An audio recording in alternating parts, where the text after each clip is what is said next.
Hey guys, in this lesson we're going to be discussing how to graph an exponential function. By the end of this lesson you should be able to use a table of values to graph an exponential function. So we want to begin by creating our table. So we're going to choose 6 values of x, 5 to 6 values of x, so that we can get a good range of points. And we're going to use those x values to find the y's by substituting those into our equation. We want to make sure that we include 0 in our table, and then we want the other points to surround 0. So we want a couple points that come before 0 and a couple points that come after 0. So rule of thumb, we usually like to use -2, -1, 0, 1, and 2.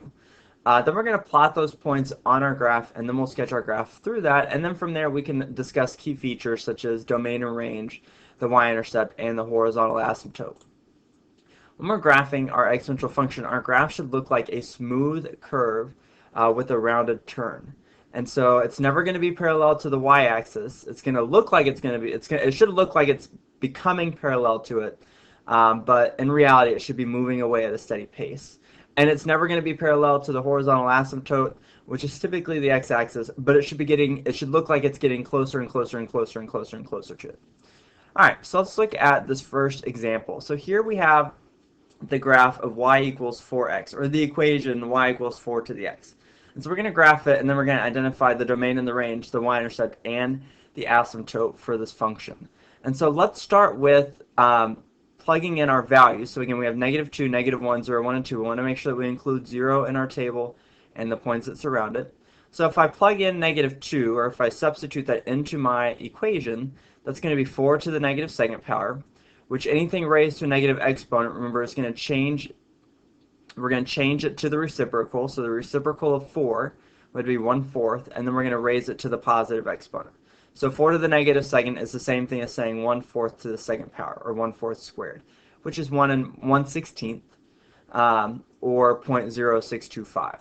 We do the same thing for -1. So 4 to the -1 is, or 4 to the -1st power is the same thing as saying 1/4 to the 1st power, which is 1/4, or 0.25. 4 to the 0 power is 1. Anything raised to the power of 0 is 1. 4 to the 1st power is 4. 4 squared is 16. 4 to the 3rd power is 64. And so if we go to graph this, we're going to get our first point at -2, which is that 0.0625. Then we've got 0.25. Then we've got 1. And then we've got 4. And I'm not able to graph the other points on here because we don't have a good range of points yet. So now I want to sketch my graph through this. So if I start here, again, it's not going to be perfect, but we want to try to get as close to the smooth curve as possible. And so this is what our graph roughly will look like. And then from there we can talk about those key features.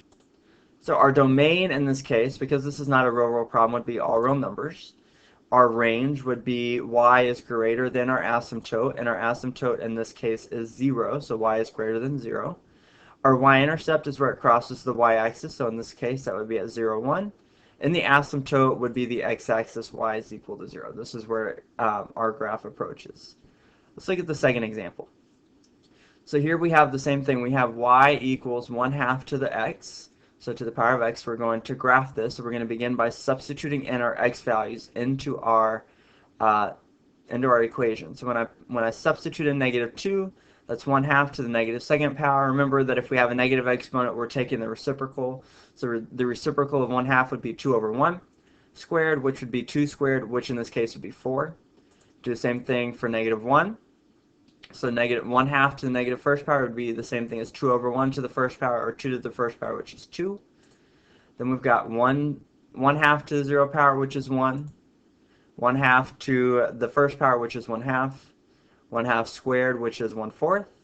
And 1/2 to the 3rd power, which is 1/8. And so then we can graph these points. So if I'm starting with -2, I would have a point at -2, 4.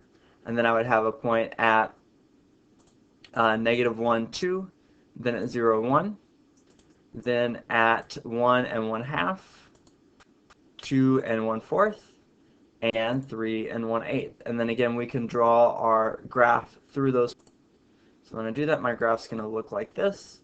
Again, we can see that my graph is approaching, again, the x-axis, so that means that my asymptote here is 0. And so now we can identify the key features. So our domain in this case, again, would be all real numbers since we do not have a real world problem. It goes forever in both directions. Our range would again be y is greater than 0. Our y-intercept is still 1. And our asymptote is y is equal to 0. So that part didn't change. Let's look at our last example here. So here we have y equals 4 to the x plus 1.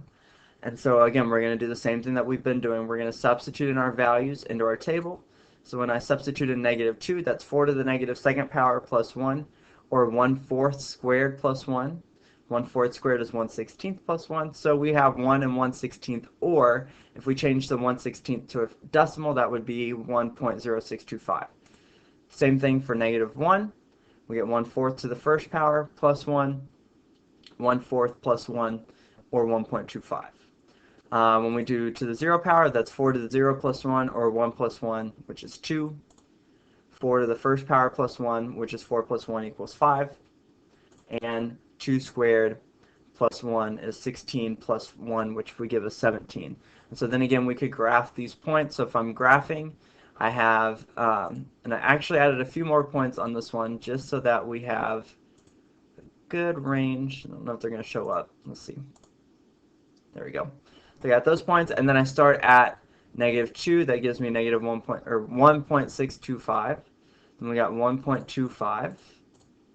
Then we've got 2, 0, 2. Then we've got 1, 5. I'm not able to graph that last point just because it doesn't fit on our graph. So now we're going to sketch our graph through our points. So when I do that, my graph looks something like this. I'm going to redraw that. Alright, and so you can see that our graph here is approaching 1 and not 0, so that changes our asymptote. Our asymptote now is going to be y is equal to 1. Our y-intercept is 0, 2. We can see that it crosses the y-axis at 2. This means, because my asymptote is different, this means that my range is actually going to be everything greater than or equal to 1, so this will be y is greater than 1. And all real numbers will be our domain since that part doesn't change. And so this is how we graph all exponential functions.